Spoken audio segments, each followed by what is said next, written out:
So today I'm going to be sharing my review of my overall experience so far at Waikato University. Because for those of you who have been following my channel, you will know that I've recently just completed my first year at Waikato University. So today I'm just going to be sharing with you guys everything I've done so far throughout the year, all of my experiences, all of my suggestions and recommendations for anyone considering joining Waikato University and doing a Bachelor of Business, because I am currently doing a Bachelor of Business, so two more years to go and then it's all finished. So yeah, let's just get straight into this review here, guys. So basically, here is the just outline of the Bachelor of Business. So it's 3 years, as you can see, and every year is split into 2 semesters or trimesters or whatever you want to call them. So overall there are 6 trimesters you have to complete, so 2 have been finished. So it's pretty straightforward when you first apply, guys. Everything is pretty straightforward to understand, especially for the Bachelor of Business here. It's all pretty simple, really. There are a few sort of things you might find confusing along the way, including the paper selection, which I will just go over shortly. But yeah, so basically these 4 papers here in your first year are the fundamental papers, so economics, strategic management, and character and intercultural capabilities in organizations. That is a mouthful there. Then you can choose one of these 4 papers here. I'm pretty sure I chose Accounting 101. So yeah, and then of course you've got your 2 major papers for your first year. So I did Marketing as my major, so Marketing 101 and Marketing 102, and then you have got 2 elective papers. So that can just be, if you're wanting to do a minor paper, that'll be obviously a minor paper there. You don't actually have to do any sort of minor, but to complete your full course, to get your degree, you do have to do 120 points per year to be studying full-time, technically. So every paper in this degree is 15 points, so obviously 15 times 8 is 120. So you do have to do these 2 elective papers here. It's not like you can just skip out on them. But I actually chose to do 2 minor papers, guys, so project management and digital business. I only had to do 1 minor paper this year because it counted as both digital business and project management. It was digital business and supply chain management. So that's basically the first year. It's pretty straightforward, really. I mean, most of the papers in the first year you don't even have to pick. You just already have these 2 here, already have these 4 here. So it's just the minor papers, really, you've got to choose for yourself. So basically the overall outline for the first year is pretty straightforward, but when you get into your second year and third year, it might get a little bit complicated because you've got all these any WMS paper at 200 level or above papers, and then this one, which is can be a 100 level or level 3 experience module and all that. So it does get a little bit more complicated once you get to year 2 in terms of the outline, but you'll get used to it. But yeah, you have got a lot of options for major subjects here. You can do accounting, marketing like I'm doing, digital business, so you can just do that as a minor as well. Strategic management, it just goes on, guys. So very good choices for this degree. You can also do a double major. I chose not to because at first I thought it was just going to be more work, but like I said before, no matter what, you're going to be doing the same number of papers every year, so it's not going to be more work to do 2 majors. It's just going to be replacing a minor or whatever. So yeah, so your second major would be replacing these elective papers here, so you wouldn't be able to do a minor, but yeah, so it's not more work, so I would highly consider it. So it's actually very easy to apply. So basically all you have to do is just press apply now and follow the steps, and all the steps are pretty simple. You do have to send them your academic script or whatever from NZQA.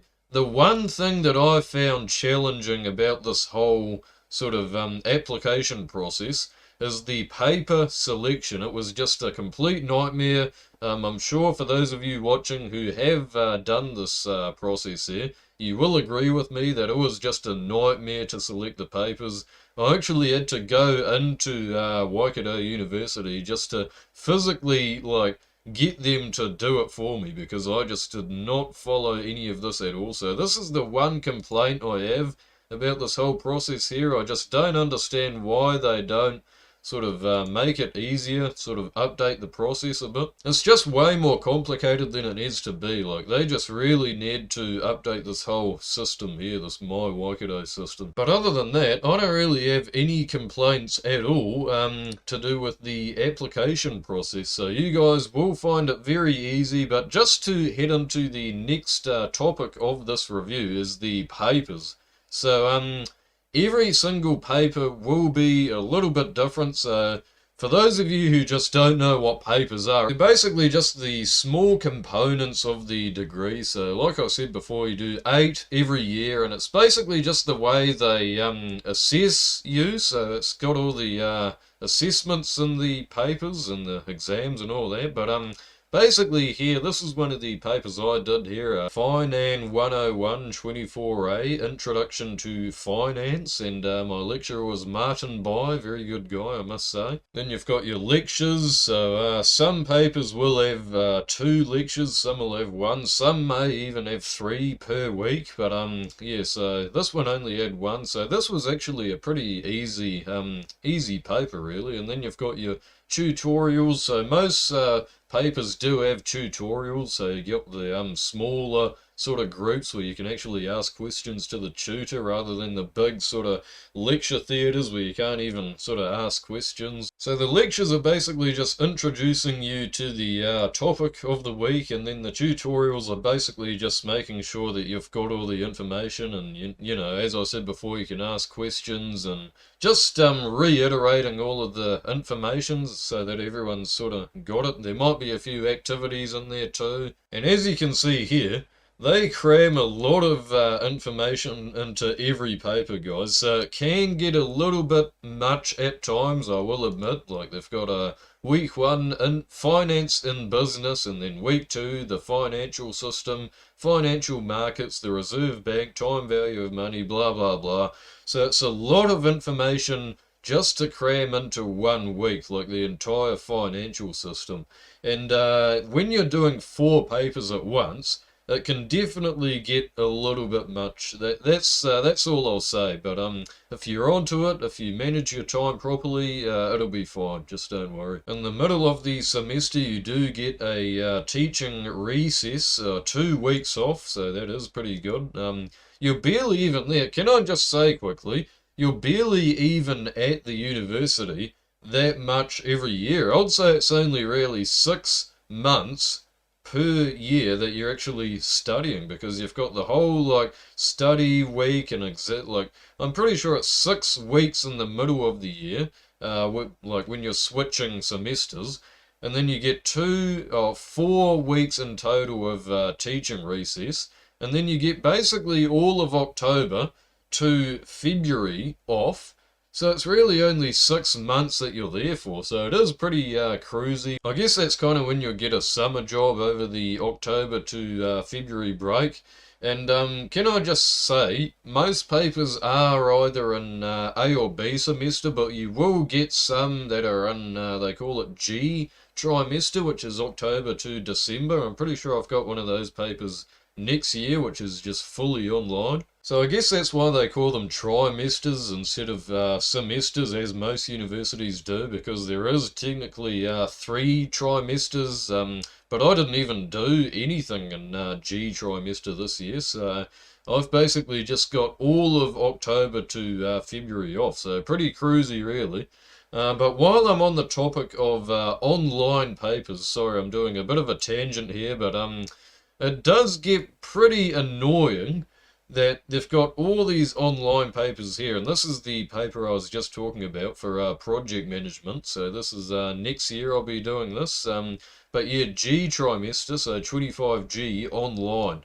So it is pretty annoying really that I'm paying $9,000 a year for just to sit in front of a computer screen and do a online paper. So it is pretty annoying. That's one of my not too many complaints about the whole system here. So next year I'm only going to be doing really 7 real papers. If all your papers are going to be flexi mode, which means you can basically be either in campus or online, then you can basically complete your whole paper just fully online. But I would highly recommend you don't do that, guys. You actually come into the university, because then you can actually have some engagement and ask questions, and you just overall sort of understand the concept a lot better when you're learning it in person, I personally find. But yeah, so that just seems annoying to me. I'm pretty sure next year as well, all of these project management papers are all online in my final year.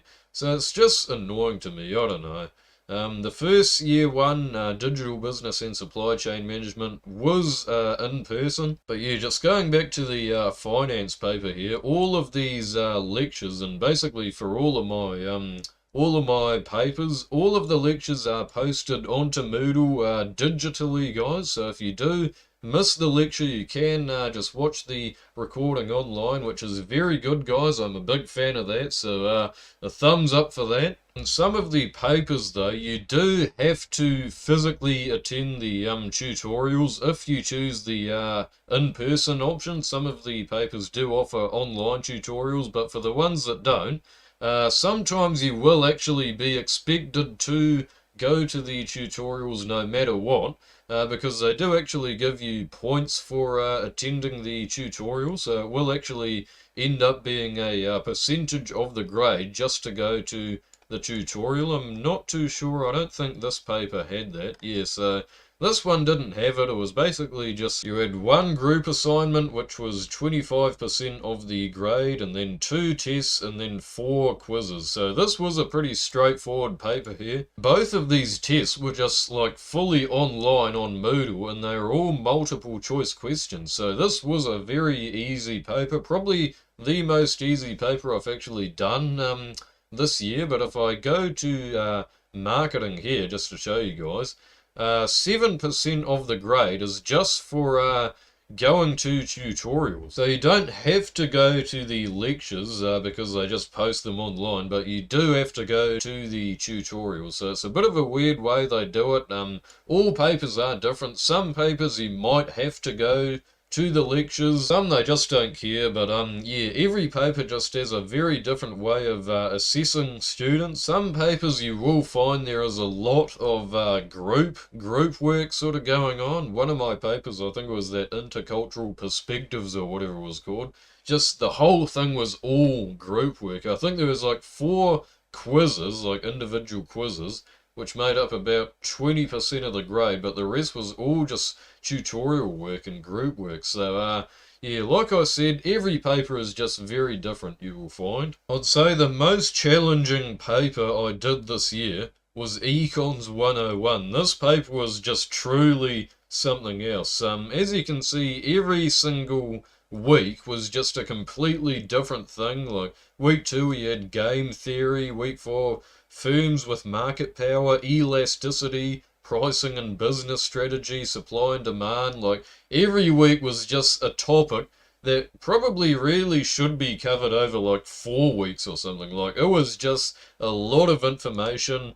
There were 3 tests throughout the whole year, and then there were the quizzes every week, and then the weekly tutorials, which is 4%. It was just a lot of information, but it was fully internally assessed, guys. Every single one of my papers I'm doing like throughout my entire degree is all internally assessed. But for those of you who aren't doing Bachelor of Business, you will find that some will be externally assessed, and basically what that means is you will have one final exam, and it usually equals to about 50% of the whole grade. So 50% will be internally assessed, and then 50% will just be the final exam. But all of mine are just fully internal. So in Econs 101 there are just 3 tests throughout the whole paper. So overall for Econs 101 I got 77%, which isn't too bad at all, guys. But yeah, so as you can see we are on the Moodle here. So Moodle is basically just where you do everything. So everything you do is just all on Moodle. All of your assignments are all here. And so here's all my papers here. And so this is the Moodle page for Econs 101. And there's Michael Cameron. He was a very good lecturer, guys. So if you do a Bachelor of Business, make sure you, well, hopefully you get Michael Cameron because he was very good. But yeah, so this is basically just where you'll find everything about your paper.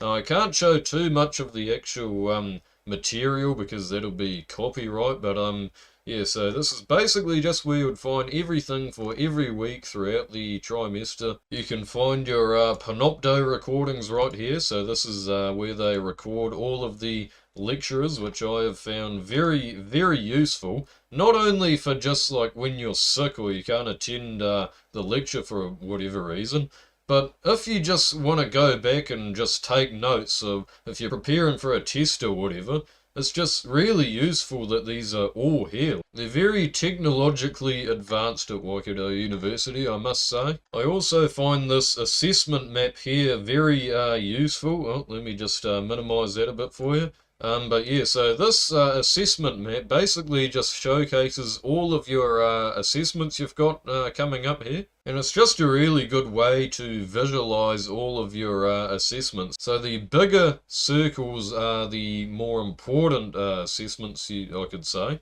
So obviously marketing here is basically just 3 big assignments. So all of them are 30%, I'm pretty sure.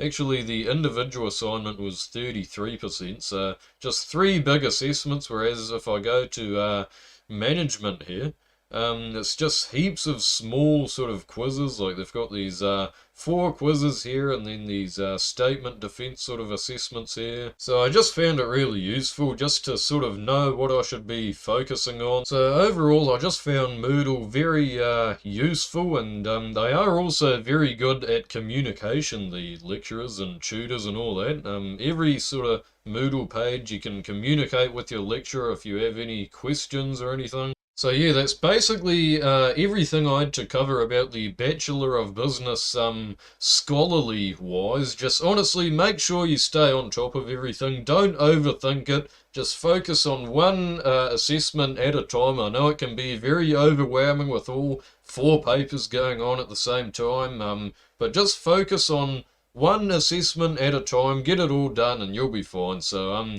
that's basically everything about the Bachelor of Business here. So this is the campus here, guys, the Waikato University campus, and basically almost all of my lectures this year were all in the PWC theatre here. I'm pretty sure it can carry about like 300 people in there. So yeah, this is the MSB building here. So basically this just houses all of the business related stuff here for your Bachelor of Business degree. So this is probably where you'll be spending most of your time here. The rest of the campus is pretty good, guys. They've got all the cafes along here, and they've got the par here, which you can go out and hang out with your friends and all that. They've got the library here, so you can go out if you want to just study quietly in the library. It's just a very good campus. It's got the lake around here, so you can go sit by the lake and enjoy the scenery. And it is quite a modern sort of campus overall. I'm pretty sure this building here, this B block, they're actually tearing down at the moment, and they're going to build a brand new medical school here, I'm pretty sure. Most of your tutorials will be in the smaller classrooms around here, so these buildings here, so these all just have the small sort of classrooms. But yeah, so that is Waikato University. So overall, that is my experience so far of Waikato University. So it has been quite a good experience for the most part. You will meet a lot of interesting people at Waikato University. But yeah, all the lecturers are very helpful. All of the tutors and staff are all very well trained, so they do know what they're talking about, so they're all very knowledgeable. And yeah, overall, just a very good experience so far. I think I'd give the experience So far, a 9 out of 10. It's just annoying how some of my papers are just fully online. Like, it is a very expensive degree. It's $9,000 a year for me at the moment. But just apply for scholarships, guys, and you will also get your final year free. Another pet peeve of mine is that you have to actually pay for parking. It's, I think, how much is it like per semester? I'm pretty sure it's $80 per semester, which is a lot. When you're paying $9,000 a year, you'd think that they can afford, parking. Like, what do they even get out of us paying for parking? It should be free, in my opinion. So that is another pet peeve of mine. But overall, everything is all very technologically advanced and good people there. And if you prefer online studying, that is always an option. It's very optional, guys. There is a lot of sort of choices in this degree here. Just find the papers that are right for you and you should be fine. So that's basically everything I had to cover for this video. Let me know your thoughts in the comments down below if you are currently studying at Waikato University. Let me know in the comments whether you agreed with everything I said or not. And without further ado, don't forget to like and subscribe for more content, and I will see you in the next video. Goodbye.